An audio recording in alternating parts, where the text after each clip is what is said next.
मैं hedge Shah and मुझे NEET 16 में मुझे ऑल इंडिया रैंक 1 आया है। और मैं अपनी बात करता हूँ जर्नी की कि 2 साल में मेरी कैसी जर्नी रही, क्या मैंने किया। तो मैंने 2 साल पहले मैंने डिसाइड किया था कि मुझे मेडिकल स्ट्रीम ज्वाइन करनी है और एक अच्छी कॉलेज में इंडिया में मुझे जाना है। वैसे मेरा टारगेट एम्स दिल्ली था कि मुझे एम्स दिल्ली में जाना है। तो इस माइंडसेट के साथ मैं आया था कोटा। मेरी मम्मी मेरे साथ आई थी, वो मेरे साथ रही थी 2 साल तक। और 2 साल में कौन कौन सी एरेंड मैंने ज्वाइन किया और क्या क्या प्रॉब्लम्स फेस की, इसके बारे में बोलूँगा आज कुछ। पहले तो ये होता है कि 10th में 11 के ट्रांजिशन फेज़ में एक स्टूडेंट को बहुत प्रॉब्लम्स आती है, क्योंकि 11 का कोर्स इज़ एक्सटेंसिवली वास्ट। क्योंकि 10th का छोटा सा सिलेबस होता है, 11 का एकदम अचानक से बढ़ जाता है। तो इस प्रॉब्लम को फेस करना एक बहुत इंपॉर्टेंट चीज़ है। क्योंकि मैं कोचिंग में था, इसलिए मुझे इस प्रॉब्लम तो फेस नहीं हुआ, क्योंकि जो भी सिलेबस कवर होता है वो स्टेप वाइज होता है और बेसिक से स्टार्ट होता है। तो बेसिक से हायर लेवल्स तक जाता है, तो ऐसी कोई प्रॉब्लम्स नहीं आई सिलेबस की वास्टनेस की।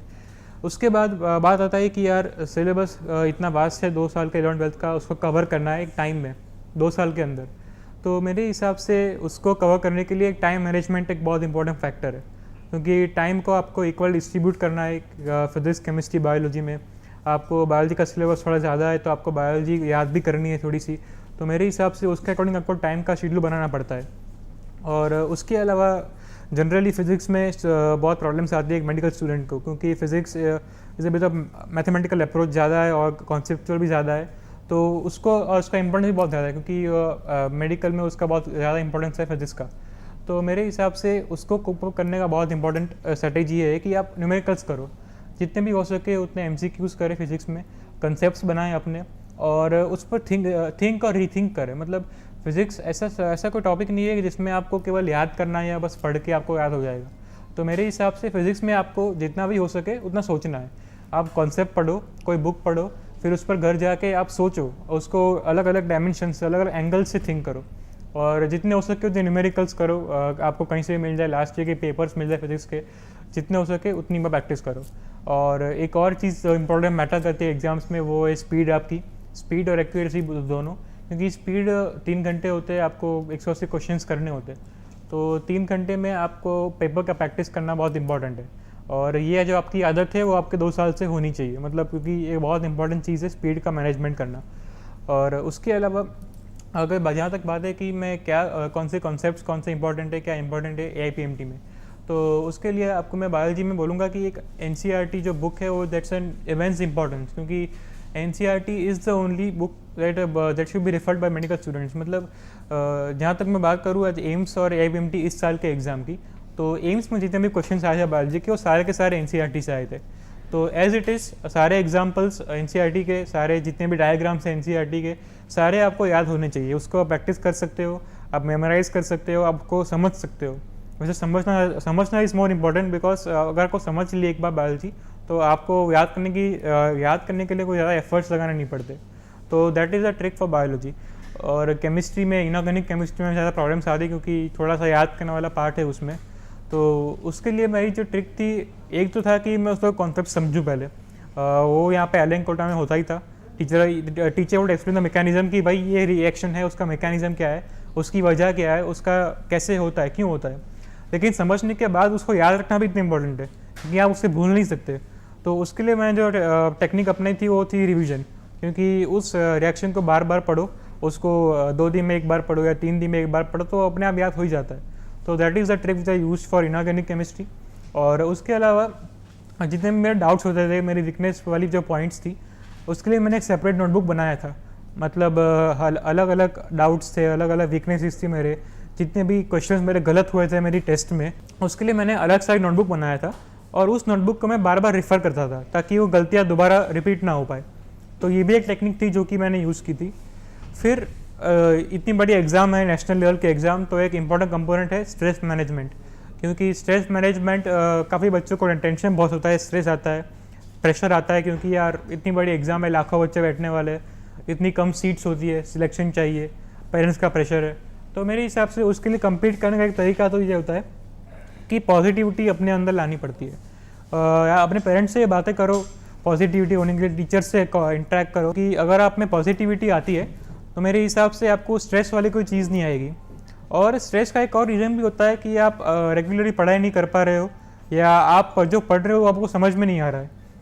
तो ये सारी चीज़ें जो होती है वो तो आपके एकेडमिक्स से रिलेटेड है, तो उसके लिए आपको अपने कोचिंग से कंसल्ट करना पड़ेगा, या तो उसका सोल्यूशन आपको अपने आप निकालना पड़ेगा। तो ये सारी चीज़ें उसका ध्यान रखो। और उसके अलावा जो प्रैक्टिस की बात आती है कि प्रैक्टिस कितना इंपॉर्टेंट है, क्योंकि MCQs जो चीज़ है उसमें अगर आप प्रैक्टिस नहीं करते हो तो आपकी जो फ्लो है वो बन नहीं पाती है। तो ऐसा मैंने भी एक्सपीरियंस किया था जब मैं बोर्ड के एग्ज़ाम में था, तो मैंने करीबन एक हफ्ते तक MCQs नहीं किए थे। तो एक हफ्ते बाद मुझे बहुत अजीब लग रहा था कि MCQs नहीं बन रहे मेरे से, 2 साल की मेहनत के बाद भी। MCQs में ये बहुत इंपॉर्टेंट है कि आपको प्रैक्टिस कभी छोड़नी नहीं है, हर रोज़ प्रैक्टिस करते रहो। कोई भी कहीं से भी क्वेश्चन ले आओ, उसको रिपीट करो, चाहे जो भी लास्ट के क्वेश्चन है वो करो। और जो भी जहाँ पे टेस्ट होते हैं LN में, तो उसमें आपकी जो स्ट्रैटेजी है पेपर को अटेम्प्ट करने की वो बननी चाहिए। मतलब मेरी जो थी स्ट्रैटेजी वो थी, मैं पहले केमिस्ट्री करता था, पहले बायोलॉजी, फिर केमिस्ट्री और फिर फिजिक्स करता था। ये अलग अलग लोगों की अलग अलग हो सकती है, मतलब अलग अलग स्टूडेंट्स की अलग स्ट्रैटेजी होती है। तो इसको बनानी चाहिए आपको स्ट्रैटेजी, और मेरे हिसाब से स्ट्रैटेजी को आपको फॉलो भी करना चाहिए, क्योंकि ये बहुत इंपॉर्टेंट है। क्योंकि जब भी एग्ज़ाम होगी, फाइनल एग्ज़ाम, तो आपकी अगर इसका स्ट्रैटेजी होगी प्लान में तो आपको फ़ायदा हो सकता है। दूसरी जो बात है कि एग्ज़ाम के टाइम पर आपका जो एटीट्यूड है, आपका जो अंदर का एनवायरनमेंट है मेंटल, वो कैसा रहना चाहिए, क्योंकि APMT की एग्ज़ाम जिस दिन होती है उस दिन बहुत ही बड़ा प्रेशर होता है। मतलब इतना खतरनाक होता है कि आप भले कितनी मेहनत की आपने 2 साल, तो आपका प्रेशर तो आएगा ही आएगा। तो मतलब उसको भी कंबैट करना है अपने को। तो उसके लिए आप एक दिन पहले आप अपने किसी सबसे बात करना कम करना चाहिए, मतलब जो भी उससे, और जो पेरेंट्स है उसके साथ बात ज़्यादा करनी चाहिए। मतलब पेरेंट्स को आपको रिलीव हो सकते हैं, उनसे पॉजिटिव बात है, उससे कोई अच्छी बात है स्टडीज़ के अलावा, उसी सारी बातें करनी चाहिए ताकि आपका रिलैक्स रहे, क्योंकि रिलैक्स रहना बहुत इंपॉर्टेंट है। एग्ज़ाम के टाइम पर अगर हड़बड़ी होती है तो it disturbs the entire career.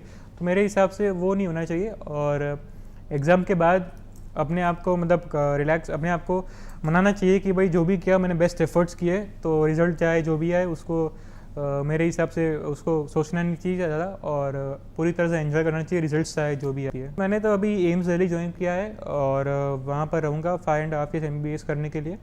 और जहाँ तक मैंने अभी कुछ PG का प्लान किया, तो I don't think it's any fix plan, क्योंकि अभी मैं बस सर्च करूँगा कि क्या क्या ऑप्शंस है मेरे पास आगे जाके, क्या अच्छी ब्रांचेज़ है, क्या ट्रेंडिंग ब्रांचेज़ है, और मुझे किस में इंटरेस्ट है। तो ये सारी बातें चेंज होगी, और depending on that I will select my stream. AIIMS में भी आपकी स्ट्रेटजी इसी तरह की रही? जी बिल्कुल, एक एम्स और APMT में कोई बेसिक डिफरेंस है नहीं सिलेबस में। सिलेबस सेम है, बेसिक टेक्स्ट बुक सेम है। जो डिफरेंस है वो थोड़ी पढ़ाई के पैटर्न में, कि आपको एम्स के लिए थोड़ा पढ़ना पड़ता है अलग तरीके से। मतलब क्या है कि एम्स में आपको समझ कर ज़्यादा पढ़ना पड़ेगा, क्योंकि APMT में थोड़ा मेमोरी बेस भी ज़्यादा आता है। तो आपको एम्स के लिए पढ़ना पड़ेगा, तो उसको समझ के पढ़ना पड़ेगा। आपको हर एक बुक जब पढ़ते हो आप, तो मेरे हिसाब से उसको आप ऐसे पढ़ना चाहिए जैसे कि आप उसको क्वेश्चन की तरह पढ़ रहे हो। मतलब उसको अगर आप ऐसे पढ़ोगे तो आपका जो AR क्वेश्चन आते हैं, एसोसिएशन रीजन क्वेश्चन एम्स में, तो वो काफ़ी इंपॉर्टेंट पार्ट प्ले करते हैं। तो मेरे हिसाब से वो भी करना चाहिए। और जीके की, जहाँ जीके की बात है, एम्स में जीके भी आता है 20 क्वेश्चन, तो उसके लिए आपको करंट अफेयर्स और हिस्ट्री की जो बेसिक नॉलेज है वो रखनी चाहिए, वो उतना चाहिए। जो भी एस्पिरेंट्स है, वो एक तो पहले ये मैं उनको बोलना चाहूँगा कि पहले अपना गोल टारगेट सेट करें।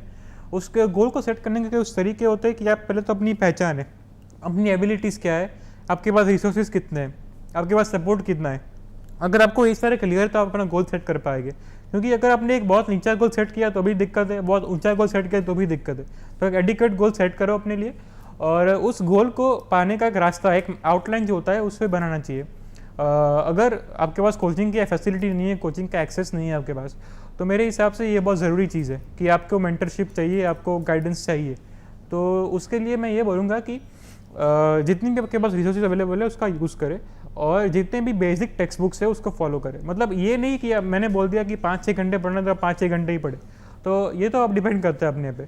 तो मेरे हिसाब से आपको डेली प्लान्स बनाना चाहिए। डेली प्लान्स इफेक्टिव रहते हैं, क्योंकि अगर आप महीने का प्लान बनाओगे तो फॉलो नहीं हो पाता। तो डेली प्लान्स फॉलो करें, और डेली प्लान्स में आप ये अपने टॉपिक्स क्या क्या कवर करना है आज को, मेरे कौन से वीक टॉपिक्स है, कौन से स्ट्रॉन्ग टॉपिक्स है, क्या रिवाइज करना है, क्या रिवाइज हो चुका है, उसका एक लिस्ट बनाएं और उसको फॉलो करें। और जो भी कोचिंग अगर आपके पास है तो that is very good, and coaching का गाइडेंस मिलता है तो बहुत अच्छी बात है। अगर इन केस नहीं है तो मेरे हिसाब से आपको जाके इंटरव्यूज़ जो है वो लिसन करने चाहिए, तो हेल्पफुल रहेंगे।